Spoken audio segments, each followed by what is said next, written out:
So agenda of the day is question 7 with one new adjustment and the two routine adjustments. So let's start with it. I kindly request all of you to get the screenshot or record this balance sheet. Following are the balance sheets of big and small, that is B and S, as on 31st March 2020. Liabilities big, small, assets big, small. Equity share capital, equity share of rupees 100 each, 50, 40. Genres, 15 lakhs, 12 lakhs. P&L account, 10 lakhs, 8 lakhs. Creditors, 15 lakhs, 10 lakhs. Asset side, plant and machinery, 30 lakhs and 32 lakhs. Investment, 30,000 shares of S Limited, 42 lakhs. So stock, 9 lakhs, 15 lakhs. Debtors, 7 lakhs and 17 lakhs. Cash, 2 lakhs and 6 lakhs. So total is, if you analyze, 90 and 70 lakhs. Now analyze one thing, friends. You know, as far as the share capital of S, that is small, little, tiny is concerned, the amount of equity share capital is 40 lakhs. Out of this 40 lakhs equity share capital, each share is of rupees 100. And so we can say that there are 40,000 shares of S Limited which are outstanding as of now. Out of this 40,000 shares, 30,000 shares have been bought by Big Limited, 30,000 shares. That we can analyze at the asset side of B Limited, 30,000 shares of S. And so in a way, can you analyze the pattern of holding? Can anyone tell me pattern of holding in Delhi chart room? Yeah. It's 75-25. Very good. Excellent. Superb. Yeah, that's good. 75% by Big Limited holding company and 25% by minorities interest. This is gonna be excellent thing. Yeah. Next. And so, you know, that is basically in line and pattern. We can say that B Limited, the holding company, holds 75% in S and other outside shareholders holds 25% in S. And so in a way, B Limited is going to be obviously a holding company of S Limited as on 31st March 2020. Now let's move forward with other details. Yeah, other details. Balances of GR and P&L of S Limited as on 1st April 2019 were 8 lakhs and 6 lakhs respectively. Now this is, you know, a common other details that you generally find in each and every question. The next is second other detail. During March 2020, S Limited sold some goods to B Limited by adding profit of 33.33% on cost. Goods worth rupees 6 lakhs still remain unsold with B Limited as on 31st March 2020. Now here, if you analyze, can you define the transaction? That means, can you define the type of transaction, be it downstream or upstream? Can anyone tell me? Yeah, it's an upstream transaction because the whole world knows that the holding company resides at the top floor and subsidiary at the first floor. Everyone knows this thing. Even before Corona, holding company used to reside at top floor and subsidiary at first floor. So holding is more safe than subsidiary, you can say. But here it's an upstream transaction and the profit loading is cost plus 33.33%. Then another adjustment. S Limited sold plant and machinery to B Limited as on 1st October 2019 for rupees 3 lakhs by charging 50% profit on cost. B Limited charges depreciation at the rate 20% per annum. Can anyone again? Do let me know, be it upstream or downstream. Here, you know, the plant and machinery, that is a fixed assets, has been sold by one company to another. So this is also an upstream transaction because subsidiary small, little, tiny has sold a plant and machinery to big for rupees 3 lakhs by charging 50% profit on cost. And B Limited charges depre at the rate 20% per annum. So we'll solve that particular adjustment later on. Then one another, very important now, friends. Kindly focus on point number 4. Please. B Limited bought 30,000 equity shares of S Limited from open market for rupees 45 lakhs. Understand? But here, if you analyze the sum, here investment 30,000 shares of S, 42 lakhs are given. Is there any printing mistake? No, I don't think so. Investment 30,000 shares of S, 42 lakhs. Now here it has been told that B Limited bought 30,000 equity shares of S from open market for rupees 45 lakhs. S Limited declared and paid dividend at the rate 10% on 30th September 2019 for the year 18-19.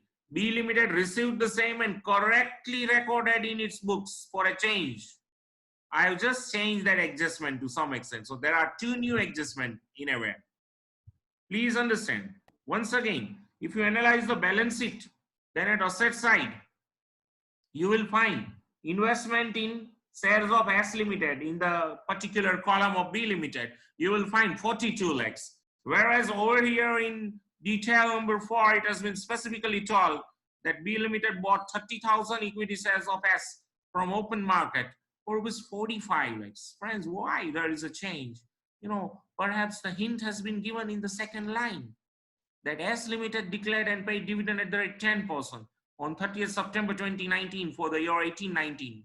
B Limited received the same, and oh my God, oh my God, this is something extraordinary. What a change. What a change. Analyze. B Limited received the same, and oh my God, correctly recorded in its books. Wow, congratulations to all of you.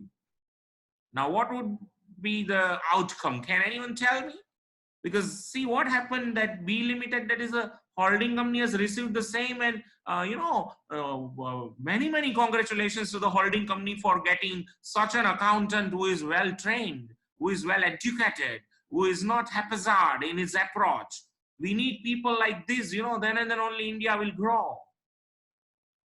So B Limited, the holding company, has correctly recorded in its books. So kindly record this particular adjustment. Then next, prepare CBS of X on. Yeah, there are, sometimes when you go and get the copy paste, at that time, sometimes you have to be very specific. At some space and at some particular place, you may forget rather certain things to get settled. But no ways, you all people are like, એવું કાંઈ નથી, તમે બધા ઘરના જેવા જ છો, એટલે બીજી કોઈ મને એવી ચિંતા નથી કે આખે ભૂલાઈ જાય. થોડીક ઓછી મહેનત પડે એટલે પછી હું બધું ટાઈપ નથી કરતો હતો.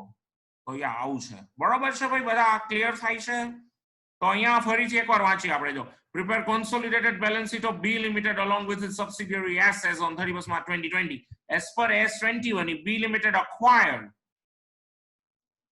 shares in S as on 1st April 19 and 1st July 19. So this is, I think, the question. Now let us first of all analyze the first adjustment. That is actually the second adjustment.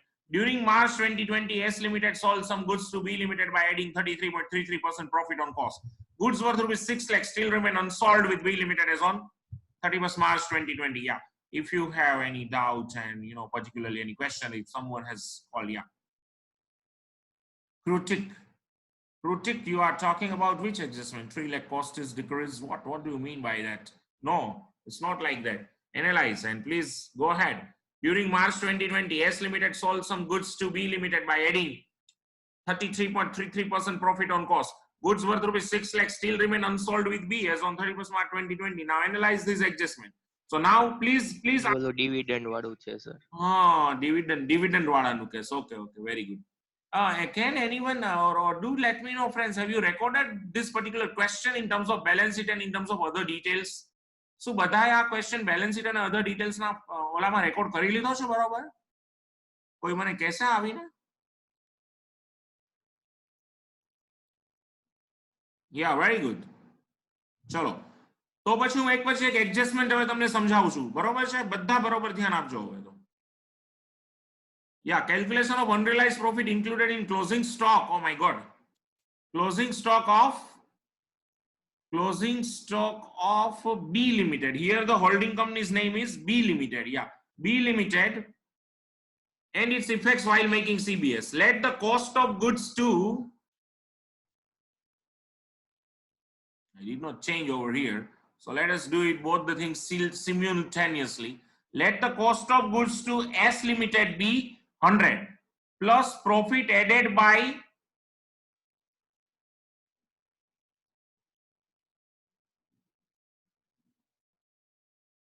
S Limited at the rate 33.33% on cost, that is 33.33 of rupees 100. So 33.33. So selling price of goods by S to B, it's 133.33. Now analyze this thing. Selling price profit. Selling price 133.33. Profit 33.33. Selling price is 6 lakhs. What would be the profit? So 6 lakhs multiplied by 33.33 divided by 133.33. So unrealized profit. Analyze, please. Please keep one calculator with you so that you can also get the same thing done in front of you. Unrealized profit is 1.5 lakh. Everyone agree with this thing? Unrealized profit is 1.5 lakh. બરોબર છે બધા? હવે એની effect. It's an, can we say it's an upstream transaction? Hanji?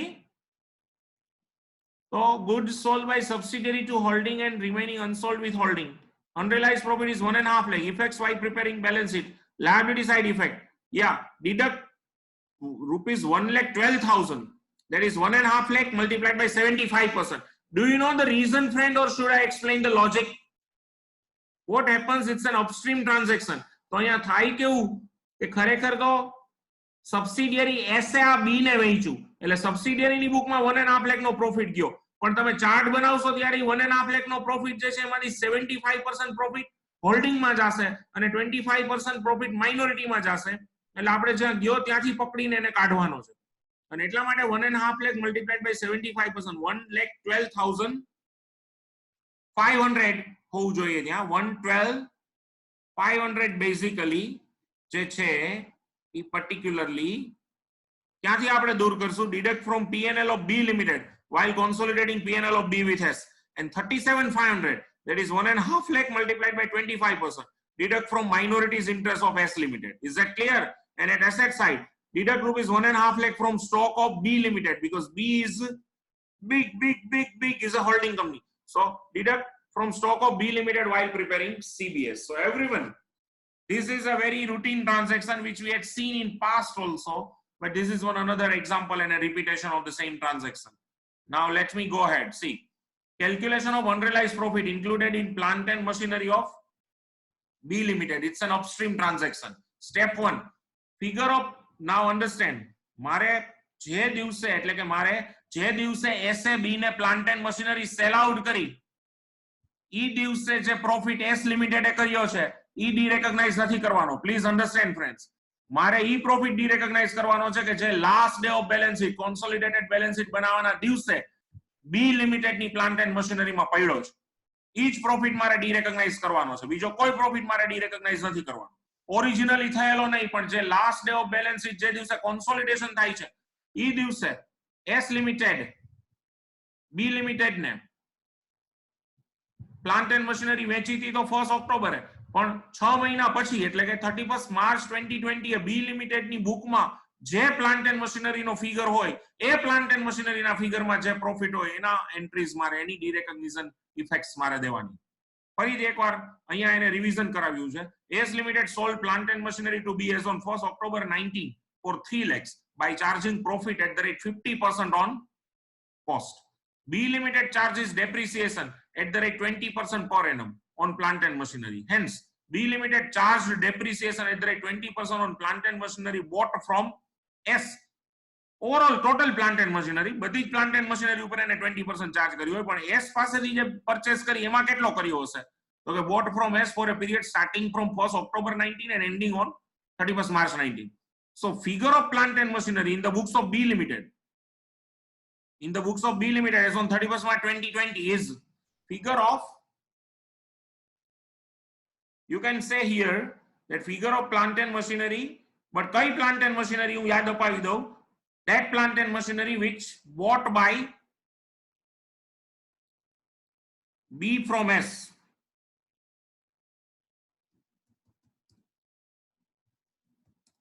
એક વધારે સ્પષ્ટતા ખાલી, એમાં કોઈ બીજો ઓલો નથી, કરવી હોય તો આપણે કરી શકીએ.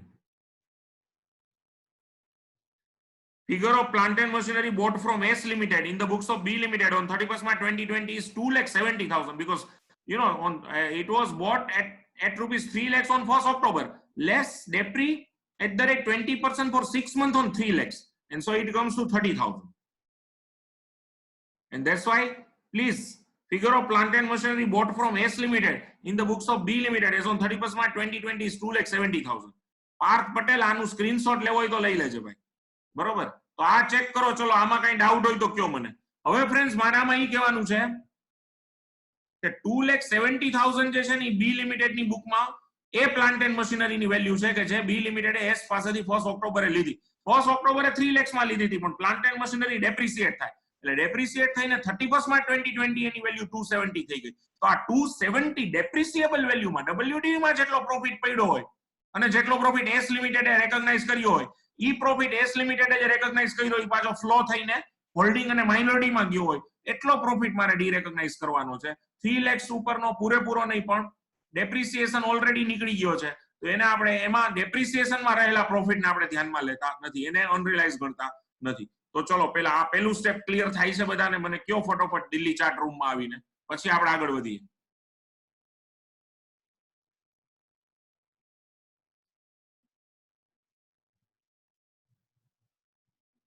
Yeah, very good. ચલો, ગુડી ગુડી.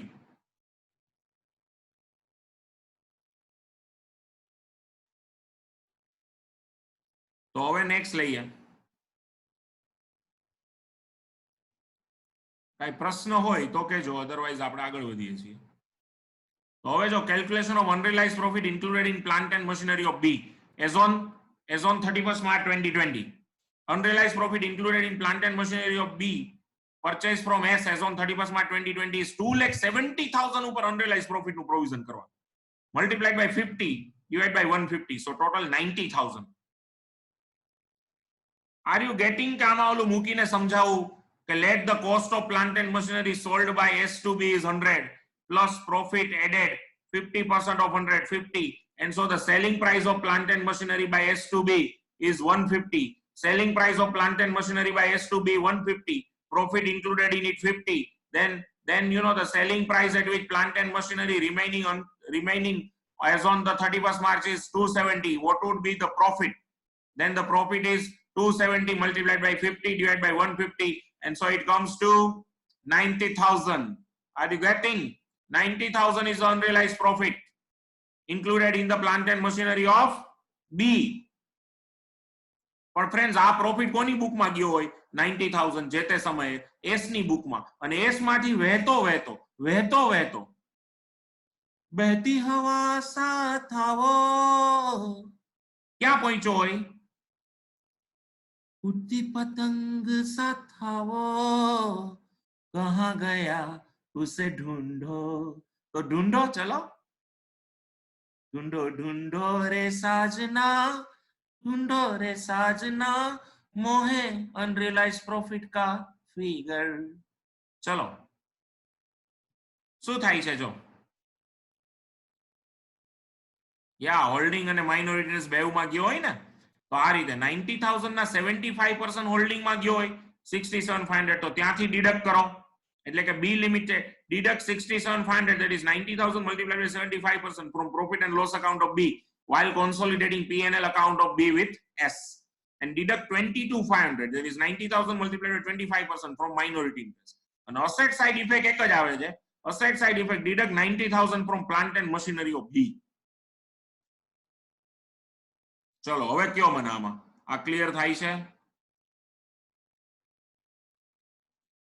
सुनिए, कहिए, कहिए, सुनिए, कहते सुनते बातों बातों में सम हो जाएगा, हाँ क्वेश्चन हो जाएगा. गुडी गुडी. चलो नेक्स्ट. તો આ ક્લિયર છે ભાઈ આખું એડજસ્ટમેન્ટ? પાર્થ લેવાઈ ગયા છે સ્ક્રીનશોટ કે પહેલેથી ચાલુ કરું? પાર્થ છે ને ભાઈ? Okay, good. પાર્થને હમણાં જ આજે ભગવાને ગીતા જ્ઞાન આપ્યું છે અને એટલા માટે હા ગુડ ગુડ ગુડ તો આજે તો એને બધું તરત સમજાઈ જશે. આગળ વધીએ ફ્રેન્ડ્સ. યા તો હવે જો અબ આएगा असली મજા. આ છે આખી વસ્તુ જે ડિવિડન્ડમાં જે કરામત કરી છે ખાસ જોવો. જે આપણા કૃતિકભાઈને તો પેલા ગાય જ ખબર પડી ગઈ હતી. Calculation of dividend for the year 2018-19 declared and paid by S Limited. Amount paid by B Limited to purchase 30,000 shares of S. તો એ તમને અલગથી આપી છે અધર ડિટેલ્સમાં. 45 lakhs પે કર્યા. પણ કોસ્ટ ઓફ ઇન્વેસ્ટમેન્ટ કેટલી બતાવી છે? તો કે બેલેન્સ શીટમાં કોસ્ટ ઓફ ઇન્વેસ્ટમેન્ટ બતાવી છે 42 lakhs. એનો મતલબ કે જે 3 lakhs નો ગેપ થયો એ શું કહેવાય? તો કે એને કહેવાય pre acquisition dividend received and for a change, oh my god, correctly recorded by B Limited 3 lakhs. જો આખી કળા આ રીતે કરી છે. સમજાણી બધાને? તો પછી હવે એના ઉપરથી એક જ વસ્તુ છે ને આમાં મારે ખોળી કાઢવાની હતી અને એ છે કે ખરેખર બી લિમિટેડે ડિવિડન્ડ પે કર્યું 18-19 નું, પણ કેટલું પે કર્યું એનો ફિગર નહોતો આપ્યો, પણ અહીંયા ઇનડાયરેક્ટલી ખબર પડી ગઈ. જો at 70% stake dividend received by B Limited from S is equal to 3 lakhs. Then at 100% stake or at 100% total dividend declared and paid by S Limited for the year 18-19 કેટલું? તો 100 multiplied by 3 lakhs divided by 75. And so total dividend સીધું મેં અહીંયા નવજોત ગોતીને ગણીને મૂકી દીધું છે અને એ છે 4 lakhs. તો આની ફ્રેન્ડ્સ હવે અહીંયા જે ડિવિડન્ડ ડિક્લેર કર્યું ને સબસિડિયરી એસ લિમિટેડ પ્રીસીડિંગ યર નું, એની ખાલી એક જ અસર આવશે અને એ અસર આવશે revise opening balance of P&L. આ સિવાય કોઈ અસર આવશે નહીં. કારણ કે ઓલી આપણે રેક્ટિફિકેશન એન્ટ્રી ની બધું કરતા એ કરવાની કોઈ જરૂર નથી. કારણ કે ભૂલ થઈ હોય તો રેક્ટિફિકેશન કરવાનું આવે ને. ભૂલ જ નથી થઈ તો પછી શું કરવું? ખ્યાલ આવ્યો ભાઈ બધાને? R you gating?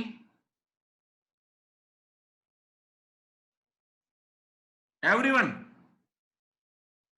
આમાં કઈ ભૂલ જ નથી થઈ તો પછી શું? આપણે બને એટલું ધ્યાન રાખીએ કે ભાઈ ભૂલ જ ન થાય આપણાથી. બરોબર ને? જેટલી ભૂલ ન થાય એનું આપણે પૂરેપૂરું ધ્યાન રાખીએ.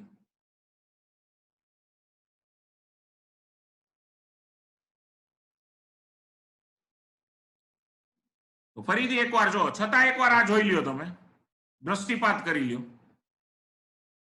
આ જો અહીંયા B Limited bought 30,000 equity shares of S from open market for 45 lakhs. અને અહીંયા કોસ્ટ ઓફ ઇન્વેસ્ટમેન્ટ કેટલી આપી છે? 42. અને પછી એને કીધું છે કે S Limited declared and paid dividend. આ છે ને ખરેખર ક્વેશ્ચનમાં એક કહું ને તમને તો આપણે એક વસ્તુ કાઢી નાખવી જોઈએ. હવે તો વાંધો નહીં, આમ તો પેપર ફૂટી ગયું. આ બધું શું છે બનાવવામાં થોડુંક હજી આને અઘરું બનાવી શકે. S Limited declared and paid dividend on 30th September 19 for the year 18-19. B received the same and correctly recorded. એટલે આ ડિવિડન્ડ નો રેટ જો નો આપ્યો ને ફ્રેન્ડ તો આ પરફેક્ટ સમ બને. કારણ કે તમારે ડિવિડન્ડ નો રેટ આપ્યો નથી એને, તો S Limited ડિવિડન્ડ કેટલું ડિક્લેર ને પે કર્યું ગોતવું કેમ? એટલા માટે આ સમ મેં બનાવ્યું હતું. પણ પછી મેં રેટ લખી નાખ્યો હશે એમાં. યુ નો ધેટ ચકલી ઉડે ફર, પોપટ ઉડે એટલે પક્ષી પોપટ ઉડે ફર, ગીધ ઉડે ફર, ચકલી ઉડે ફર, મેના ઉડે ફર, એમ હાથી ઉડે ફર થાય ને. એક દી હાલો રમી આપણે આમાં બધા સવારના પોરમાં ગોઠવી નાખી. તમે લોકો અનમ્યુટ કરીને કહી શકો છો કઈ પણ એવું હોય તો. બીજી કોઈ ગેમ રમવી હોય તો છૂટ છે તમ તારે. થાપો રમવા ભેગા થાય એકવાર.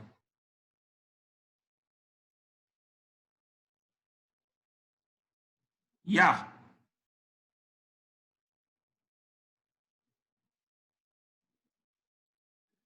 તો આ વસ્તુ પેલા હું અહીંયા પહોંચ્યો છું તો થોડુંક પેપર ફૂટી ગયું, પણ વાંધો નહીં. જો આ રીતે એટલે આ આખું છે ને એડજસ્ટમેન્ટ આપણે કરવું હતું કે amount paid by B to purchase 30,000 shares 45 અને 42 lakhs. એટલે આખા એડજસ્ટમેન્ટની તો જ અસર રહેશે કે જો ત્યાં આગળથી આપણે 10% જે છે એ ડિલીટ કરી નાખીએ તો તમે આમ એક્ઝેક્ટલી કરી શકશો.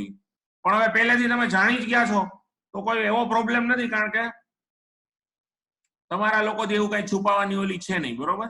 એટલે don't worry about that. Cost of investment એમાંથી less cost of investment in the shares of S Limited recorded in SBS એટલે શું ભાઈ ખબર છે? State Bank of Saurashtra. SBS એટલે અહીંયા SBS નો મતલબ છે separate balance sheet of B Limited 42 lakhs.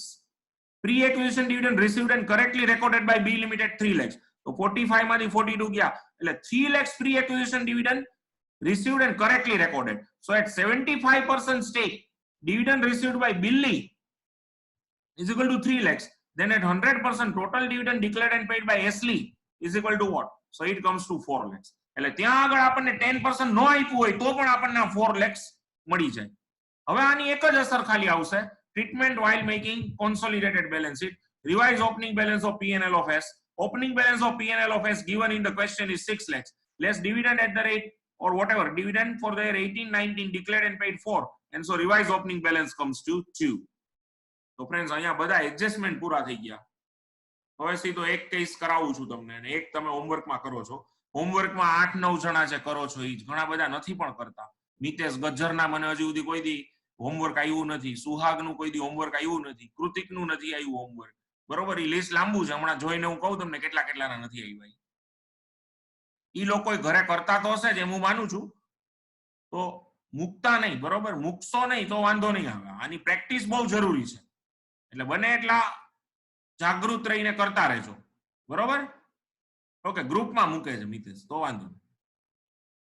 A rate તો મળી જાય ને સર? હા, રેટ મળી જાય. ઈ રેટ મળી જાય બકા, ઈ રેટ મળી જાય ને કૃતિક, એટલે જ ઈ સમ, આ સમ ઈ રીતે મારે બનાવો તો આખો આપણા ઘરના જ ભુવા ને ઘરના જ દાખલા છે એટલે ઈ જ રીતે આખો બનાવો તો, પણ એમાં મારાથી ભૂલથી ત્યાં આગળ રેટ લખાઈ ગયું.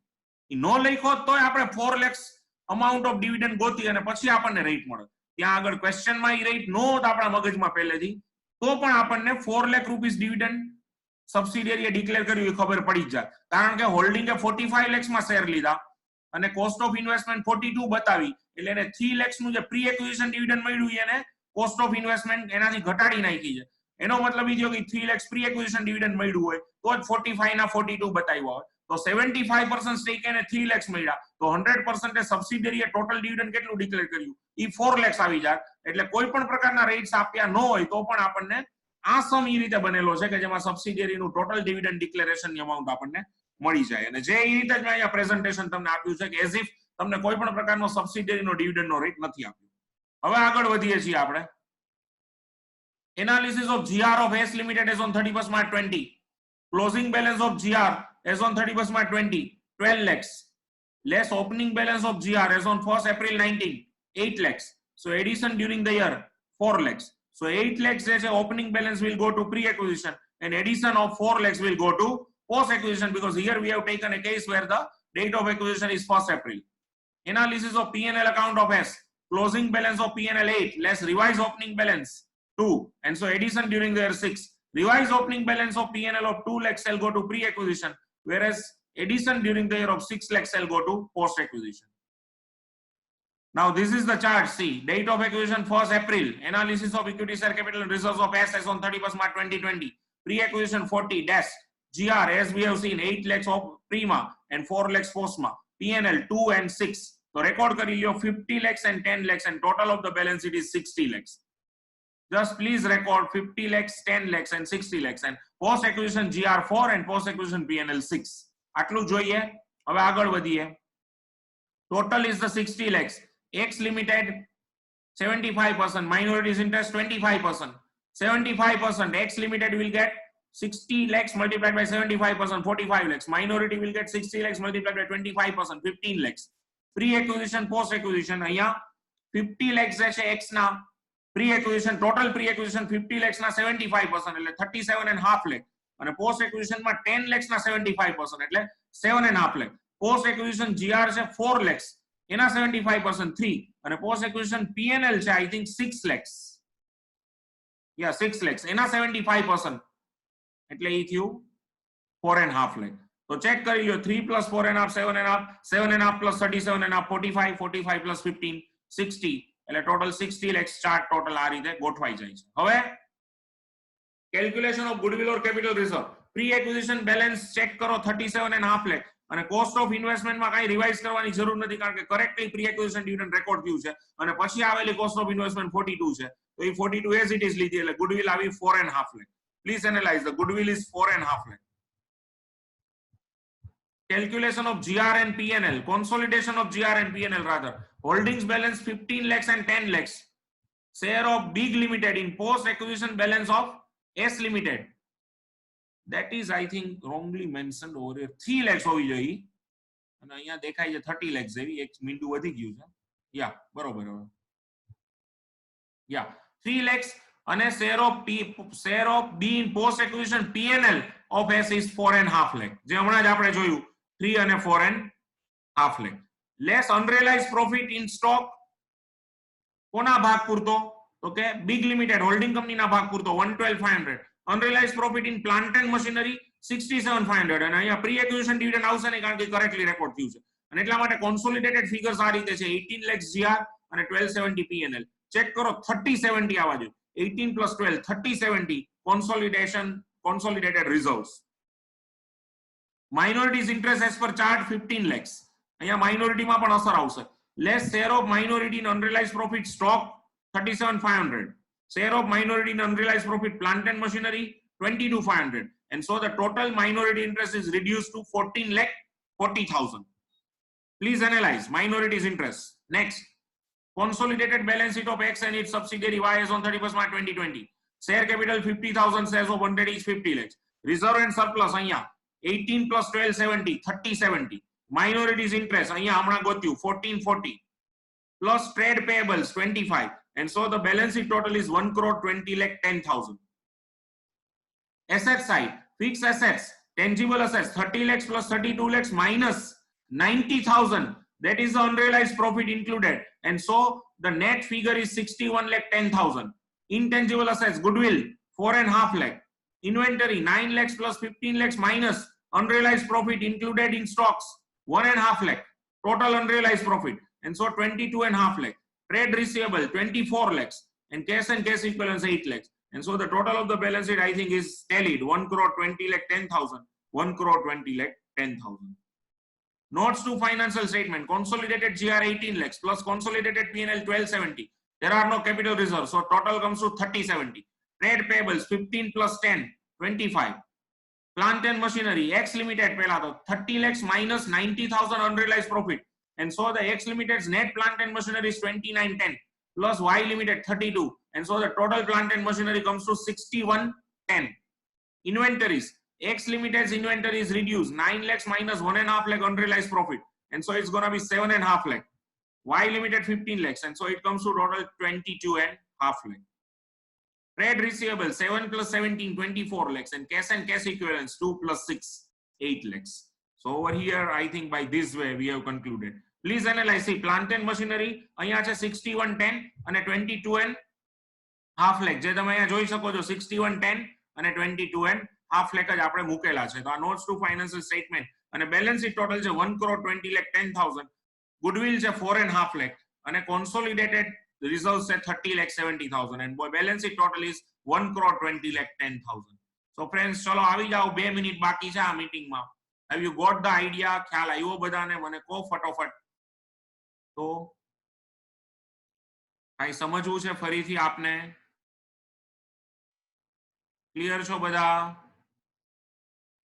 તો આજે રજા લઉં હવે બધાની. જોઈ. Yes, very warm welcome friends. And today's agenda is to discuss particularly one very novel adjustment where preference shares are also being issued by holding as well as by subsidiary company. So this is the balance sheet. Following are the balance sheets of HNS as on 31st March 2020. All the figures are in lakhs of rupees. Liabilities HS, assets HS.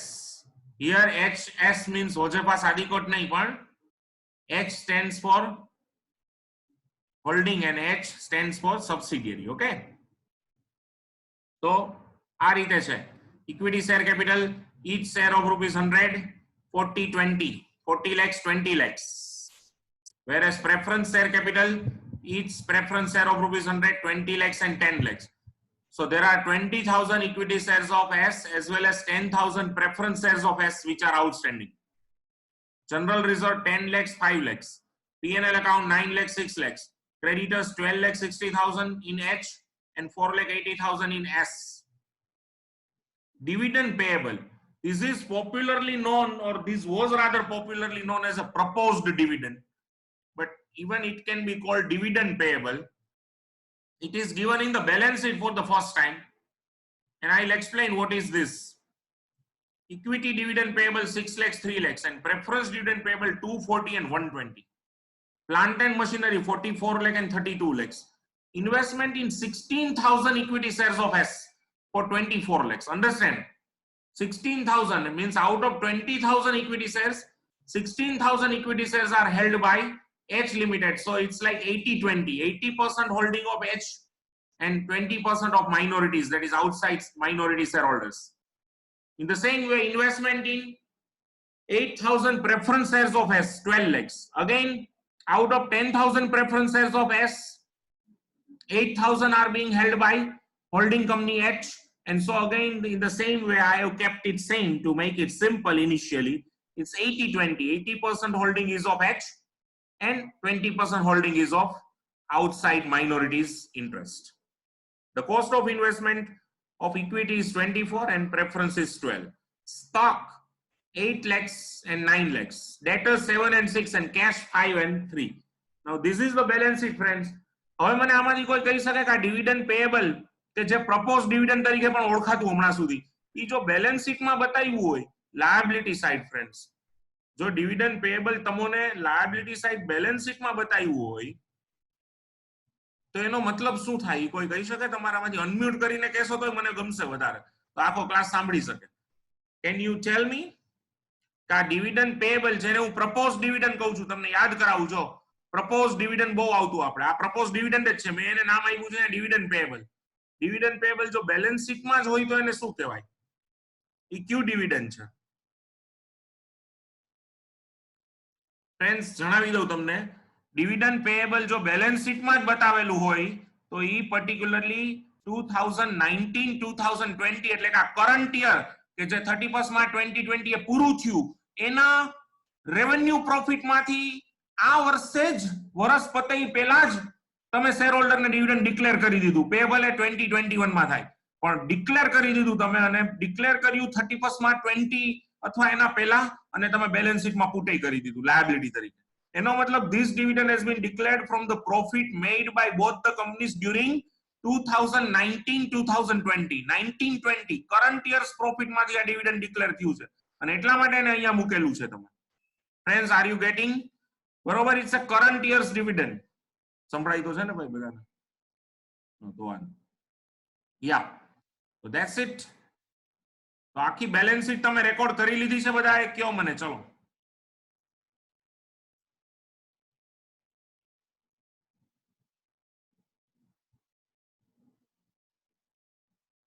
Good. અચ્છા, dividend વાળો point initially clear થયો. Dividend is for 2019-2020 current year's dividend. The dividend has been declared from the profit made between 1st April 2019 and 31st March 2020.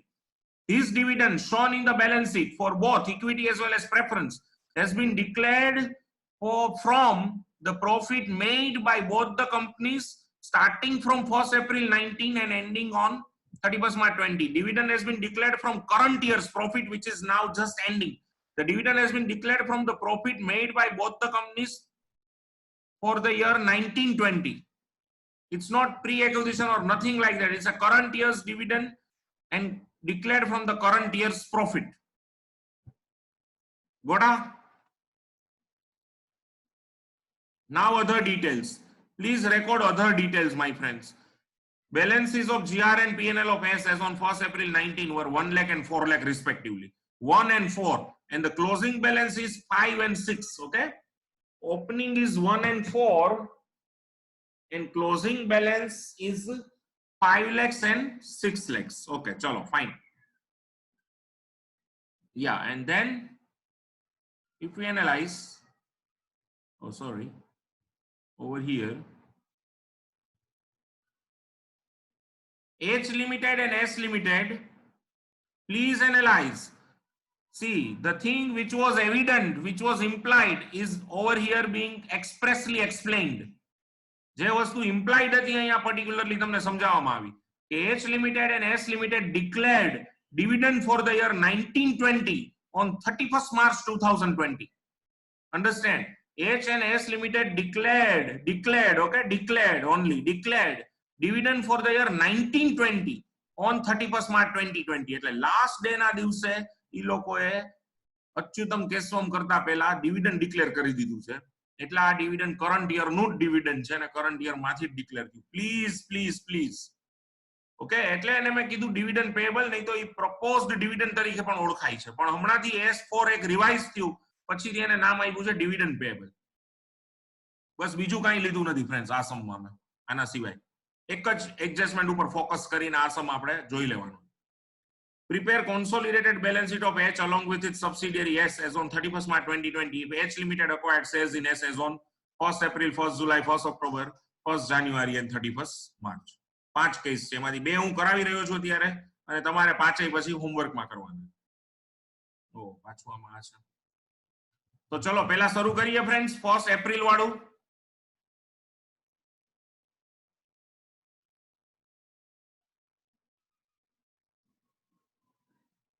Balance sheet સામે છે બધાને તો બહુ મજા આવશે. નો હોય તો કયો મને, હું પાછો ક્વેશ્ચન સામે મૂકું તમારી. આઈ હોપ કે બધાએ બેલેન્સ શીટ તમારી નજર સમક્ષ રાખેલી છે, બરોબર?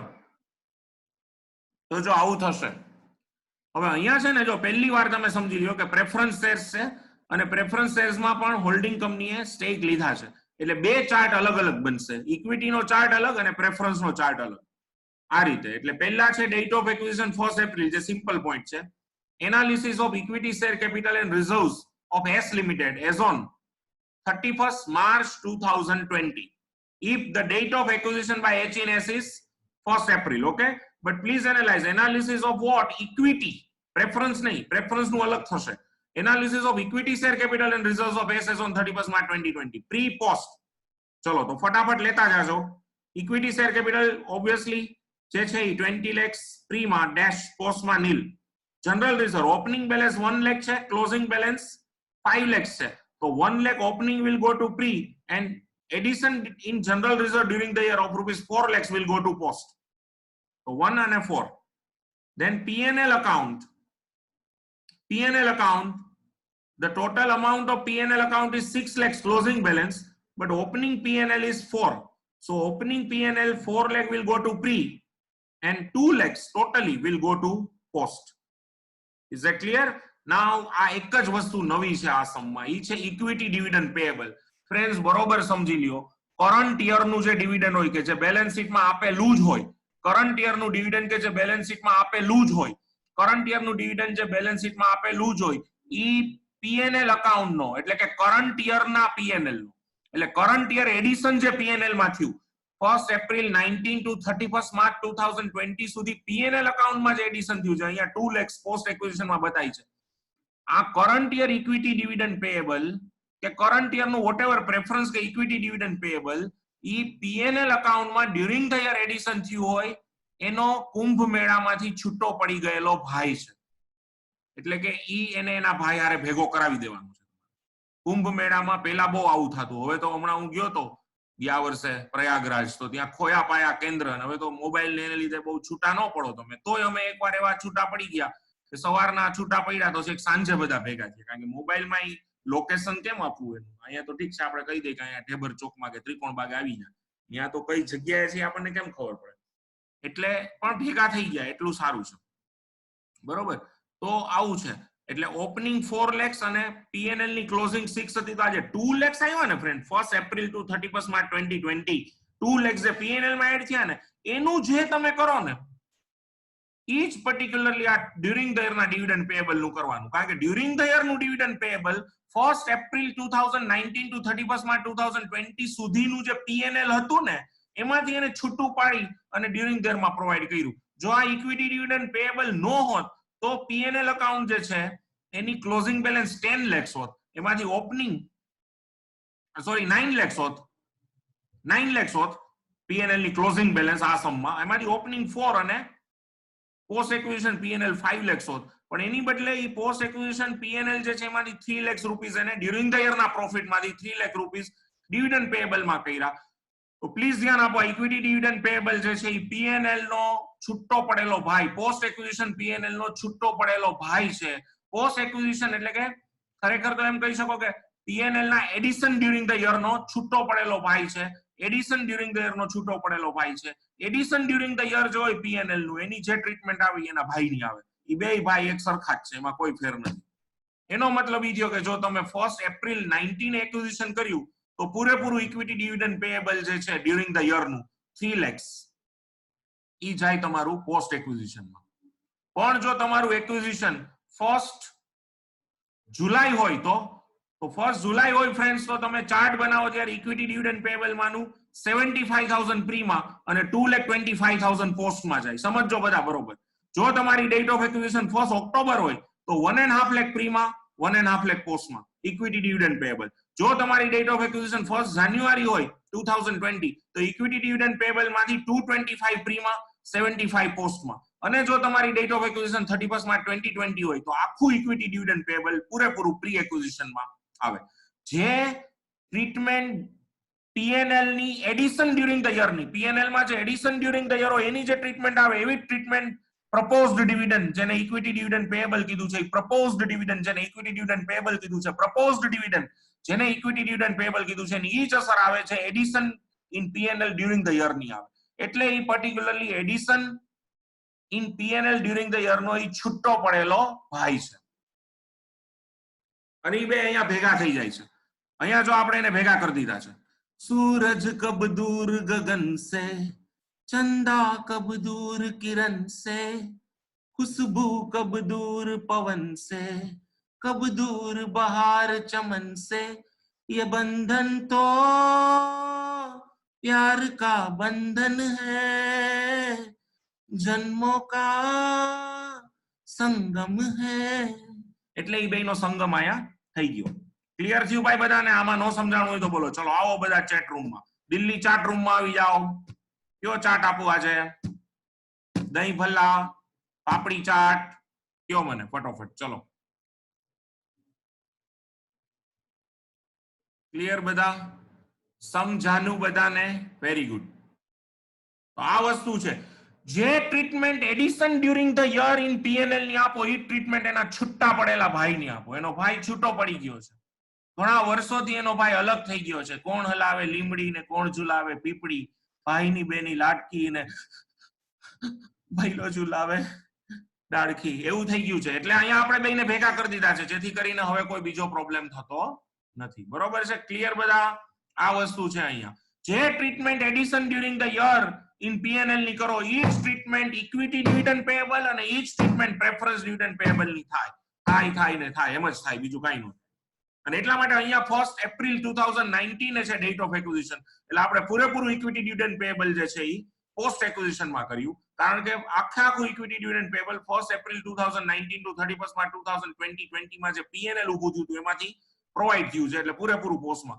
જો 1 જુલાઈ 2019 ડેટ ઓફ એક્વિઝિશન હતો, ઇક્વિટી ડિવિડન્ડ પેએબલ માંથી 25,000 પ્રીમાં અને 75,000 પ્રીમાં, 75,000 એટલે 1/4 પ્રીમાં અને 3/4 એટલે કે 225 પોસ્ટમાં. જો 1 October of date of acquisition તો 1.5 લાખ પ્રીમાં, 1.5 લાખ પોસ્ટમાં. જો 1 જાન્યુઆરી ઓફ ડેટ ઓફ એક્વિઝિશન તો 225 પ્રીમાં અને 75 પોસ્ટમાં. અને જો 31 માર્ચ 2020 હોત તો ઇક્વિટી ડિવિડન્ડ પેએબલ છે એના 3.3 લાખ પ્રીમાં જશે. આ જ ટ્રીટમેન્ટ પોસ્ટ એક્વિઝિશન ની, આ જ ટ્રીટમેન્ટ પ્રેફરન્સ ડિવિડન્ડ પેએબલ ની પણ થશે. તો આ આખો ચાર્ટ તમારી સામે તૈયાર છે.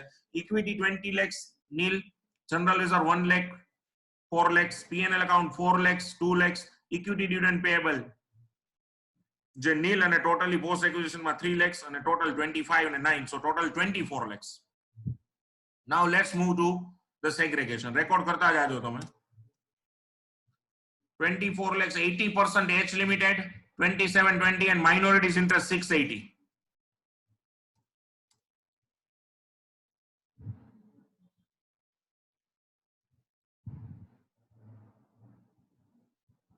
Pre-acquisition 25 lakhs ના 80% એટલે 20 lakhs and post acquisition માં 9 lakhs 80% એટલે 720.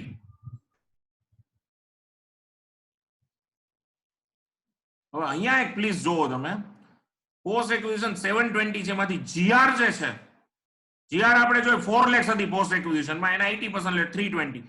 પોસ્ટ એક્વિઝિશન પીએનએલ માં ખરેખર આ બે એક સાથે જ જાય, કારણ કે આ મેં તમને કીધું મેળામાંથી છૂટો પડેલો ભાઈ હતો એને ભેગો કરી દીધો પાછો. એટલે પોસ્ટ એક્વિઝિશન પીએનએલ જે હતું એ 2 લાખ હતું, એના 80% એટલે 160, અને ઇક્વિટી ડિવિડન્ડ પેએબલ જે છે એ 3 લાખ હતું, એટલે એના 80% એટલે 240. એટલે ખરેખર આપણે અહીંયા તમે આનો ટોટલ જોઈ લ્યો, 2 + 1 + 1 એટલે 4 લાખ જે છે એ મેં ત્યાં ચાર્ટમાં બતાવ્યા છે, ચાર્ટમાં અલગ નહીં બતાવ્યા હોય આને બેને, કારણ કે આ પીએનએલ જ ગણાય. ઇક્વિટી ડિવિડન્ડ પેએબલ જે પોસ્ટ એક્વિઝિશન માં બતાવ્યું એ પીએનએલ માં જ જાય સીધું, પોસ્ટ એક્વિઝિશન પીએનએલ માં જ જાય, કારણ કે જ્યાંથી અલગ થયું હતું ત્યાં એને બેને ભેગા કરી દીધા તમે. તો જીઆર 320 અને પોસ્ટ એક્વિઝિશન પીએનએલ છે 4 lakh. Please check it out. આ તો મેં અલગ એટલે બતાવ્યું છે કે તમે ભડકો નહીં, આ ડાયરેક્ટ સીધું 4 લાખ જોઈને. એટલે પોસ્ટ એક્વિઝિશન પીએનએલ 2 lakhs ના 80%, અને equity dividend payable will be treated as a post acquisition P&L only, and that is 3 lakhs multiplied by 80%, so 240. So the total post acquisition P&L will be 4 lakhs. Total post acquisition P&L will be 4 lakhs. So this is the complete chart of equity. Now let's move forward. Analysis of preference share capital and reserves. જરાક જો થોડુંક formatting એમાં ઉપર નીચે છે, પણ તમને આમ સમજાઈ જશે, નહીં વાંધો આવે. અરે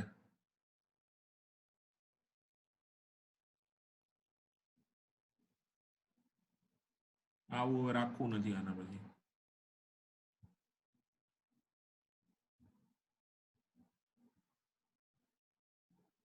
હવે જો આ રીતે થાય છે, એમાં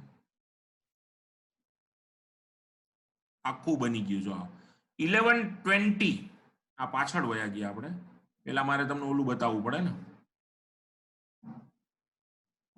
યા જો પ્લીઝ ચેક કરો કે છે date of acquisition 1 April. Analysis of આખો ચાર્ટ એઝ ઇટ ઇઝ જેવો ઇક્વિટીનો છે એવો જ, પણ આમાં કઈ ખાસ હશે નહીં. Analysis of preference share capital and reserve. Please analyse analysis of preference share capital and reserve of S is on 31st March 2020 માં. પ્રેફરન્સ શેર કેપિટલ એસ ની છે 10 lakhs, એ પૂરેપૂરી પ્રીમાં, પોસ્ટમાં નીલ.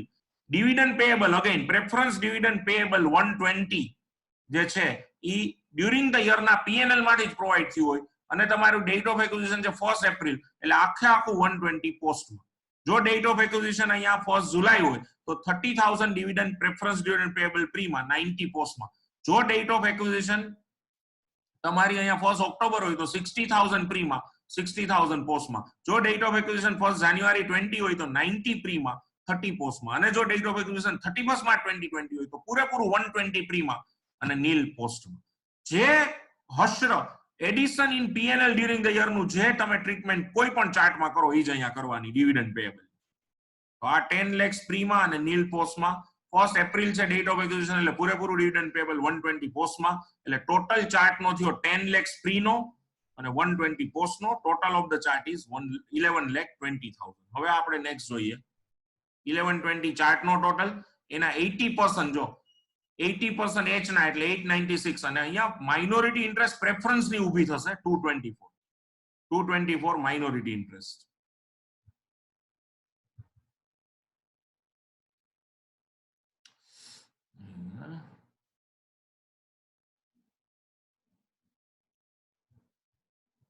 આખું આવી ગયું. જો હવે 1120 ના બે ભાગ, 80% 896 એચ લિમિટેડ, માઇનોરિટી ઇન્ટરેસ્ટ 224. હવે હવે એચ ના પાછા બે ભાગ, પ્રી એક્વિઝિશન જે ચાર્ટ નો ટોટલ હતો 10 lakhs એના 80% એટલે 8 lakhs પ્રીમાં, અને પોસ્ટમાં 120 જે ડિવિડન્ડ પેએબલ જે હતું 120 એના 80% એટલે 96. અને આ ડિવિડન્ડ પેએબલ જે છે અહીંયા ઇક્વિટી નો હોવું જોઈએ, બટ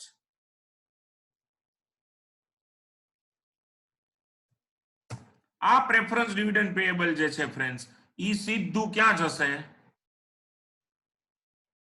ઈ સીધું નવજોત જશે કોન્સોલિડેશન ઓફ જીઆર અને પીએનએલ જે કરો એમાં.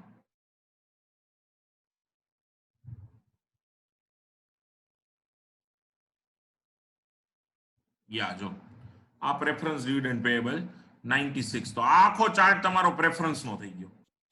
ચલો અહીંયા સુધી ક્લિયર છે બધા? તો હું આગળ વધું, થોડુંક મને કહેજો ફટોફટ આવીને. તમે 8:10 જેવું થયું છે, હજી આપણી પાસે આ મીટિંગની 20 મિનિટ છે.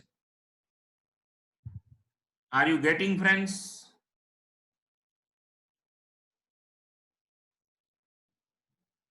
ચલો ગ્રેટ. તો હવે આપણે નેક્સ્ટ પોઈન્ટ લઈએ. હવેથી જે છે calculation of goodwill or capital reserve નો પોઈન્ટ અહીંયા આવી રહ્યો છે friends. Pre acquisition balance of H in S. જો pre acquisition balance of H in S આ 20 શેના છે અહીંયા આપણે જોઈએ. જો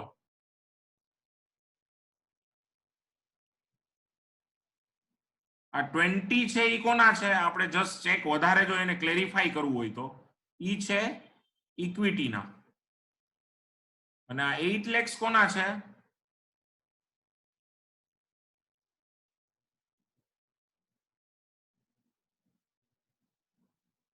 પ્લસ 8 lakhs. અચ્છા અહીંયા આ પાછું માઇનસ જેવું લાગશે કોઈને. આ ઇક્વિટીના છે અને આ 8 lakhs જે છે ઈ કોના છે? પ્રેફરન્સના ચાર્ટમાંથી આપણે લીધા છે બરોબર. એટલે 20 ને 8 આ શું છે? પ્રી એક્વિઝિશન બેલેન્સ મેં અહીંયા મર્જ કરી દીધા છે ભાઈ. ઈ ખ્યાલ આવશે ને બધાને? મર્જ કરી દીધા છે જો આ રીતે. Pre acquisition balance of H in S 20 lakhs જે ઇક્વિટીની પ્રી એક્વિઝિશન હતી અને અહીંયા પ્રેફરન્સનો નોખો ચાર્ટ છે. એટલે પ્રેફરન્સમાં જે પ્રી એક્વિઝિશન હતી 8 lakhs એટલે 20 + 8 28. એ જ રીતે કોસ્ટ ઓફ ઇન્વેસ્ટમેન્ટ ઇક્વિટીની જે છે કોસ્ટ ઓફ ઇન્વેસ્ટમેન્ટ અહીંયા સોરી ઇક્વિટીની જે કોસ્ટ ઓફ ઇન્વેસ્ટમેન્ટ છે અહીંયા એ બે પછી ભેગી કરી દીધી છે નહીતર પછી બહુ કમ્પરસમ ઓલું થાય. આ ઇક્વિટીની છે અને પ્લસ આ જે કોસ્ટ ઓફ ઇન્વેસ્ટમેન્ટ ઈ તો તમને જો બેલેન્સ શીટમાં જો તમે કઈ સામે રાખી હશે તો તમને દેખાશે જ. આ પ્રેફરન્સની છે કોસ્ટ ઓફ ઇન્વેસ્ટમેન્ટ. આ જે છે ઈ ઇક્વિટીની છે અને આ છે ટોટલ તમે ચેક કરો ને તો ઈ છે 36 lakhs જો તમારી સામે. Pre acquisition balance for equity 20 + 8 preference એટલે 28. કોસ્ટ ઓફ ઇન્વેસ્ટમેન્ટ ઇક્વિટીની 24 અને પ્રેફરન્સની 12 તો ટોટલ 36. એટલે ગુડવિલ અહીંયા 8 lakhs ની આવે છે. Is it clear? બેયને મર્જ કરી દો તો કોઈ વાંધો નથી. ઇક્વિટી પ્રેફરન્સ પછી ગુડવિલ કેપિટલ રિઝર્વ લેવલે pre acquisition balance of H in S equity 20 plus preference 8 એટલે 28 અને cost of investment equity 24 balance શીટમાંથી અને પ્રેફરન્સ 12 એટલે 36. એટલે ગુડવિલ ઇઝ 8 lakhs. પછી છે consolidation of GR and PN. એટલે એમાં હોલ્ડિંગ કંપનીઝ બેલેન્સ તમારી સામે જો હોય બેલેન્સ શીટ તો જો 10 lakhs અને 9 lakhs છે જીઆર પીએનએલ ની. Share of holding in post acquisition balance of subsidiary એમાં ઇક્વિટીમાં પેલા જોવો તો ઇક્વિટીમાં બે હોય જીઆર પીએનએલ બેયમાં ભાગ હશે. તો જીઆર ના 320 ને પીએનએલ માં મેં ભેગા કરી નાખ્યા ફ્રેન્ડ્સ.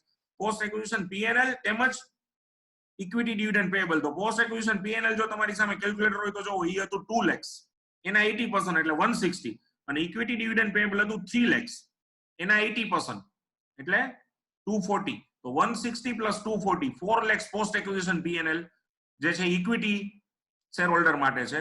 અને પ્રેફરન્સના ચાર્ટમાંથી જે પ્રેફરન્સ ડિવિડન્ડ પેયેબલ માંથી એચ લિમિટેડ ને જે મળ્યા પ્રેફરન્સ ડિવિડન્ડ પેયેબલ માંથી એચ લિમિટેડ ને જે મળ્યા 120 જે હતું preference dividend payable during the year નું આખું પોસ્ટ એક્વિઝિશન માં ગયું હતું એમાંથી એચ લિમિટેડ ને જે મળ્યા 80% 96,000 જે તમે પોસ્ટ એક્વિઝિશન પીએનએલ તરીકે પ્રેફરન્સ ના લીધા પણ અલ્ટિમેટલી ગણાય તો એ પીએનએલ જ. એટલે ફાઇનલ ટોટલ તમારો 10 + 320 1320 અને 9 + 4 + 96 એટલે 1396. ફ્રેન્ડ જો કેટલો ટોટલ થાય છે આ બેયનો 1320 + 1396 ઈ બેયનો ટોટલ કરો કારણ કે આ સીધો બેલેન્સ શીટમાં ગયો છે.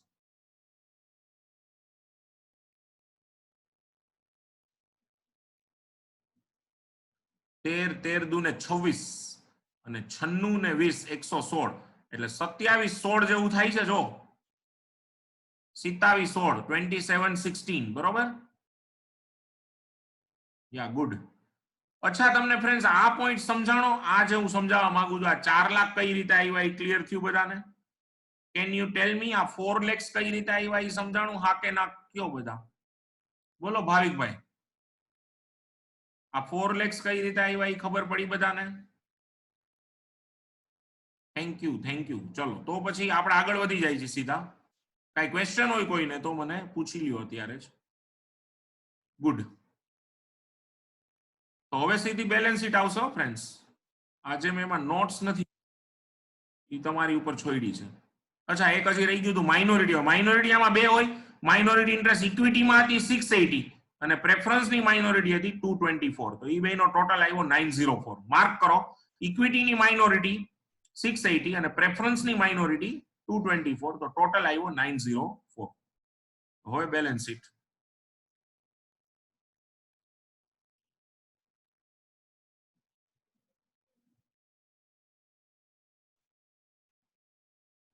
બેલેન્સ શીટ આ રીતે છે જો ફ્રેન્ડ્સ, હું કહેતો જઈશ તમને.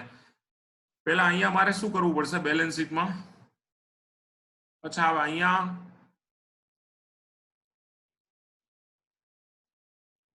ખાલી ઇક્વિટી નથી, આ બે આવી ગયા છે.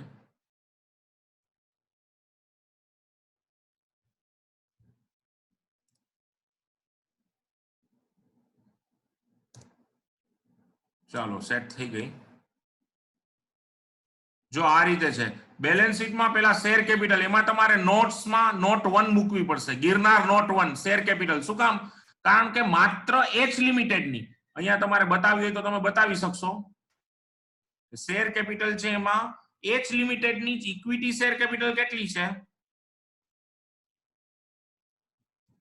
ઇક્વિટી શેર કેપિટલ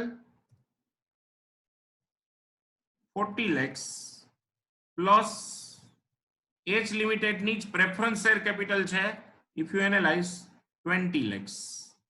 એટલે ટોટલ આ 60 lakhs આમ થઈ છે. જોવો જોઈએ 40 પ્લસ 20 60. હવે બાકી એક ફ્રેન્ડ્સ બધા બેલેન્સ શીટ સામે રાખજો એટલે વધુ ખ્યાલ આવે. એચ ની ઇક્વિટી શેર કેપિટલ છે 40 અને એચ ની પ્રેફરન્સ શેર કેપિટલ છે 20, એટલે એ 60 થઈ ગઈ. રિઝર્વ એન્ડ સરપ્લસ, તો રિઝર્વ એન્ડ સરપ્લસ હમણાં જ આપણે ટોટલ જોયો 2716. Minority interest 904. ટ્રેડ પેયેબલ માં બેયનો ટોટલ એચ અને એસ નો એ 1740 આવશે. અને એક જો પ્લીઝ માર્ક કરો, આ એક સારો પોઈન્ટ છે. જો ટોટલ મારે તમને આગળ લઈ જવા પડશે. આ ફ્રેન્ડ્સ આ બેલેન્સ શીટ જો આવી ગઈ પાછી. આ બેલેન્સ શીટમાં તમે ચેક કરો, આ સબસિડિયરીના ડિવિડન્ડ પેયેબલ જો, આ સબસિડિયરીનું 3 lakhs નું ડિવિડન્ડ પેયેબલ અને 120 નું ડિવિડન્ડ પેયેબલ. આ બે તો ઇક્વિટી ડિવિડન્ડ પેયેબલ ઇક્વિટીના ચાર્ટમાં અને પ્રેફરન્સ ડિવિડન્ડ પેયેબલ પ્રેફરન્સના ચાર્ટમાં વયા ગયા. પણ આનું શું? इसका क्या कसूर? આનું આ જે જોયા તમે, આ પર્ટિક્યુલરલી આટલું, આ 6 + 240. 6 + 240 કોનું ડિવિડન્ડ પેયેબલ છે? હોલ્ડિંગ નું. ઈ તો બેલેન્સ શીટ કોન્સોલિડેટેડ બેલેન્સ શીટમાં એમનેમ જ રહેશે. સમજો તમે આ 3 lakhs અને 120 આ બે સેટલ થઈ ગયા, પણ આ 6 + 240 એટલે આ કેટલા થયા? 840. તો આ 840 તો એમનેમ જ છે, એનો તો કોઈ લેવાલ નથી, એટલે એને તમારે બેલેન્સ શીટમાં મૂકવા પડશે. અહીંયા જો શોર્ટ ટર્મ, એને કહેવાય કરંટ લાયબિલિટીમાં ટ્રેડ પેયેબલ પછી તમારે શોર્ટ ટર્મ પ્રોવિઝન એક બનાવીને મૂકવાના. તમારી શેડ્યુલ 3 ની બેલેન્સ શીટમાં કરંટ યરના ડિવિડન્ડના પ્રોવિઝન્સ છે ને શોર્ટ ટર્મ પ્રોવિઝન કહેવાય, અને અહીંયા 840 તરીકે મૂકી દીધા છે. જોયું તમે શું કર્યું? એ બરોબર ખ્યાલ આવ્યો? એટલે બેલેન્સ શીટ ટોટલ થયો તમારો 1,22 lakhs. પછી અસેટ સાઇડ જોવો તમે, તો અસેટ સાઇડ તો કાંઈ બીજું છે નહીં. જો ટેન્જિબલ અસેટ્સમાં બેયનો ટોટલ, એની એકની 44 હતી ને એકની 32 હતી, તો 44 + 32 એટલે 76. એ સીધી નોટમાં મૂકી દેજો તમે. ઇનટેન્જિબલ અસેટ્સ ગુડવિલ છે, એ આવી ગઈ. બાકી ઇન્વેન્ટરી, ટ્રેડ રિસીવેબલ ને કેશ એન્ડ કેશ ઇક્વિવલન્ટ્સમાં બીજા કોઈ એડજસ્ટમેન્ટ નથી. બેયનો ટોટલ કર્યો છે આપણે એચ અને એસ નો, એટલે ફાઇનલ બેલેન્સ શીટ ટોટલ આવી ગયો 1,22 lakhs. હજી મારી પાસે 8 મિનિટ છે ફ્રેન્ડ્સ, તો હું આગળ વધી રહ્યો છું કે સી લઈ લઈ છે ફટોફટ. ડેટ ઓફ એક્વિઝિશન મેં છે ને આમાં સીધી પછી 1 ઓક્ટોબર લઈ લીધી, અને ઇક્વિટી અને પ્રેફરન્સ નો ચાર્ટ જોતા જઈજો ફટોફટ, થોડીક ઝડપ રાખવી પડશે. ઇક્વિટી શેર કેપિટલ જો 1 ઓક્ટોબર હોય તો શું થાય? 20 lakhs નીલ.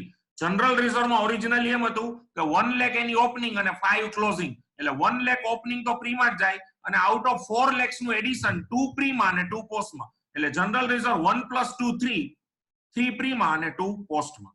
એ જ રીતે પીએનએલ માં એમ હતું 4 lakhs ઓપનિંગ બેલેન્સ અને 6 lakhs ક્લોઝિંગ, તો 2 lakhs નું એડિશન હતું, તો 4 lakhs ઓપનિંગ પ્રીમાં અને 2 lakhs નું જે એડિશન હતું એમાંથી 1 lakh પ્રીમાં 1 lakh પોસ્ટમાં, એટલે પીએનએલ પ્રીમાં 5 lakhs અને પોસ્ટમાં 1 lakh. એવરીવન. એ જ રીતે ઇક્વિટી ડિવિડન્ડ પેયેબલ જે છે એ ટોટલ 3 lakhs હતું. પ્લીઝ માર્ક કરો જો ફ્રેન્ડ્સ, ઇક્વિટી ડિવિડન્ડ પેયેબલ જે ટોટલ 3 lakhs હતું, અહીંયા 50% એટલે કે 6 month ઇક્વલ પ્રીમાં, 6 month ઇક્વલ પોસ્ટમાં, એટલે 1.5 lakh 1.5 lakh, એટલે ચાર્ટ નો ટોટલ થયો 29.5 lakh and 4.5 lakh. ચાર્ટ નો ટોટલ 34 lakhs થયો. એક 10 હોય તો ચાર્ટ નો ટોટલ સેમ રહે છે, પણ પ્રી પોસ્ટ ફરી જશે 29.5 અને 4.5. હવે આપણે જોઈએ જો ફટોફટ. આ નહીં કરવા દી મને ગુરુ આજે. હવે જો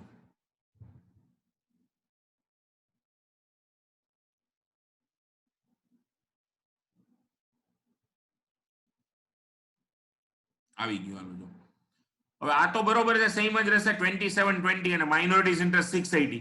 હવે પ્રી પોસ્ટ નું સેગ્રેગેશન જો 29.5 લાખ ના 80% એટલે 2360 અને 4.5 લાખ ના 80% એટલે 360. એમાંથી જીઆર જે છે તો જીઆર કેટલી હતી 2 lakhs હતી. હવે કારણ કે 3 અને 2 થઈ ગયું તો 2 lakhs ના 80 એટલે 160. જ્યારે પીએનએલ અહીંયા આને ભેગું જ લેવાનું છે પણ ખાલી અહીંયા જુદું બતાવ્યું છે.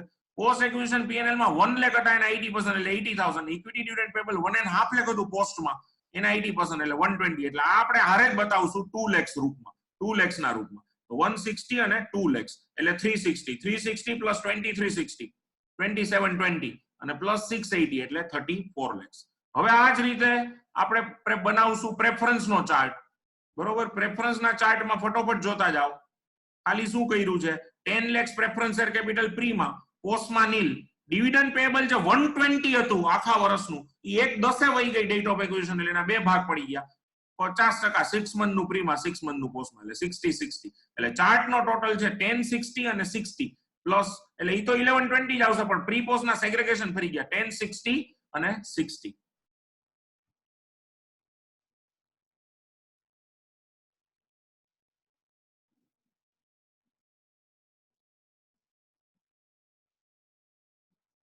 અને આ ચેક કરી લ્યો ફ્રેન્ડ્સ. જો હવે એમાં શું કર્યું આપણે 896 ને 224 એ તો સેમ રહે પણ પ્રી પોસ્ટ ના સેગ્રેગેશન હવે ચેન્જ છે 10, 60 ના 80% એટલે 848.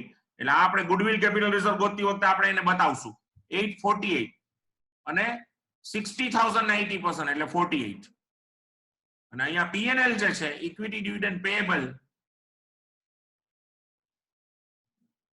ઇક્વિટી ડિવિડન્ડ પેએબલ જે છે એ છે 60000 ના 80% એટલે 48000. એટલે અહીંયા પ્લીઝ ચેક કરો જે છે 60000 ના 80% એટલે 48. એટલે આ જે અગેન અહીંયા બાજુ શું હોવું જોઈએ ભાઈ ઇક્વિટી નથી આ શું છે ફરીથી એકવાર આ છે પ્રેફરન્સ ડિવિડન્ડ પેએબલ. તો એ હું તમને હવે અહીંયા જ બતાવી દઉં છું કારણ કે જો પાછી સ્લાઇડ હું લોન્ચ કરીશ તો એ વાર લાગશે.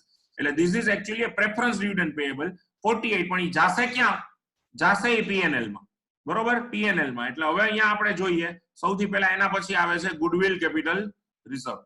તો goodwill capital reserve friends check કરો. જો પ્રી એક્વિઝિશન બેલેન્સ ઓફ એચઇએનએસ એમાં ઇક્વિટીની 2360 છે અને પ્રેફરન્સની 848 છે. ઇક્વિટીનું જો આપણે ચેક કરીએ અહીંયા લાંબુ થશે એટલે જેનું આર્યુ ઇક્વિટીનું જે પ્રી એક્વિઝિશન છે I don't have time now. એક જ મિનિટ. ચલો એમાં અત્યારે આપણે સમય નથી વેણવતા. આર્યુ હવે જો યાદ રાખી લેજો ઇક્વિટીનું પ્રી એક્વિઝિશન ડિવિડન્ડ ઇક્વિટીનું પ્રી એક્વિઝિશન બેલેન્સ છે 2360, પ્રેફરન્સનું છે 848 એટલે ટોટલ થયું 3208 અને કોસ્ટ ઓફ ઇન્વેસ્ટમેન્ટ તો બેની 24 + 12 36 છે એટલે ગુડવિલ થઈ ગઈ 392. ગુડવિલ 392. હવે consolidation of GRPNL holding companies balance GR10 PNL 9 share of H in post acquisition balance of equity હવે થઈ ગયું 160 અને પીએનએલ માં ઇક્વિટીનું પીએનએલ ટોટલ લઈ લેવાનું 2 lakhs. Total PNL 2 lakhs. Preference nil અને 48 અને એટલા માટે 1160 અને 1148 જો આનો ટોટલ કરો 11 દુની 22 અને 1 8 એટલે 2308. 10 + 160 9 + 2 + 48 એટલે 1148 એટલે ટોટલ થઈ ગયું 22 ને 2308. માઇનોરિટી ઇન્ટરેસ્ટ સેમ રહેશે 680 224 904. બેલેન્સ શીટ છે અહીંયા શેર કેપિટલમાં હોલ્ડિંગ કંપનીની ઇક્વિટી 40 પ્લસ એનું પ્રેફરન્સ 20 એટલે 60 lakhs. રિઝર્વ એન્ડ સરપ્લસ જો તમે જો એ પ્રમાણે 2308. Minority interest 904. ટ્રેડ પેએબલ્સ જે છે એ 1740 અને શોર્ટ ટર્મ પ્રોવિઝન એટલે હોલ્ડિંગ કંપનીનું ઇક્વિટી ડિવિડન્ડ પેએબલ અને પ્રેફરન્સ ડિવિડન્ડ પેએબલ નો ટોટલ 840 એટલે બેલેન્સ શીટ ટોટલ આવ્યો 1,17,92,000. જ્યારે અહીંયા તો કાંઈ બીજું છે નહીં. ફિક્સ એસેટ્સ છે એમાં plant and machinery, tangible assets એમાં હતું 44 + 32 એટલે 76 lakhs. ઇનટેન્જિબલ માં ગુડવિલ 392. બાકી ઇન્વેન્ટરી, ટ્રેડ રિસીવેબલ ને કેશ એન્ડ કેશ ઇક્વિવલન્ટ્સ માં H અને S ના ટોટલ 17,13,8 એટલે બેલેન્સ શીટ ટોટલ થઈ ગયો તમારો 1,17,92,000. એક જ આમાં મુદ્દો નવો છે કે પહેલી વાર પ્રેફરન્સ શેર આવ્યા અને પહેલી વાર આવ્યું પ્રપોઝ ડિવિડન્ડ જેને મેં અહીંયા નામ આપ્યું છે ડિવિડન્ડ પેએબલ. તો ફ્રેન્ડ્સ આ બે કેસ તમને મેં કરાવ્યા. આ સમજાણા બધાને મને કયો નહીં તો હજી એક મીટિંગ લોન્ચ કરું આપણે કઈ જો ક્વેશ્ચન કરવા હોય કે કઈ ડિસ્કસ કરવું હોય તો. Is that clear everyone? બરોબર છો? હવે તમારે આજે થોડુંક ભારણ વધારે છે. આ પાંચેય કેસ તમારે પ્રોપર વેમાં બનાવવાના છે. એની નોટ્સ બનાવીને મને સબમિટ કરવાની છે. બરોબર છે. તો અહીંયા સુધી રાખીએ આજે. આજનું કામ અહીંયા પૂરું કરીશું. કાલે વધારે એક નવા એડજસ્ટમેન્ટ ને એક નવા ક્વેશ્ચન સાથે આગળ વધીશું. આવજો બધાને. શુભ રાત્રિ. જય શ્રી કૃષ્ણ. જય સિયારામ. જય જિનેન્દ્ર. સલામ વાલેકુમ. ખુદા હાફિઝ. આવજો.